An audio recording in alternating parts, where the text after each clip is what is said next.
தீன் மணக்கும் சோலையிலே நபி வழி பாதையில் இறைவழி வென்றவரே சிக்கந்தர் பாதுஷா.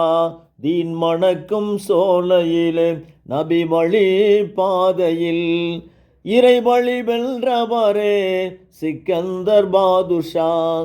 கோடான கோடி மக்கள் கொண்டாடும் நபி பேராம் மணிமுடி சூடிய மன்னரே பாதுஷாம்.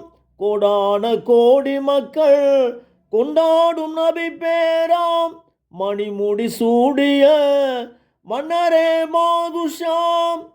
தியாகத்தின் அருள் வடிவே அருள் மேவும் சுடரே இறைநேச செல்வமே. தியாகத்தின் அருள் வடிவே அருள் மேவும் சுடரே இறைநேச செல்வமே. தீன் மணக்கும் சோலையிலே நபி வழி பாதையில் இறைவழி வென்றவரே சிக்கந்தர் பாதுஷா.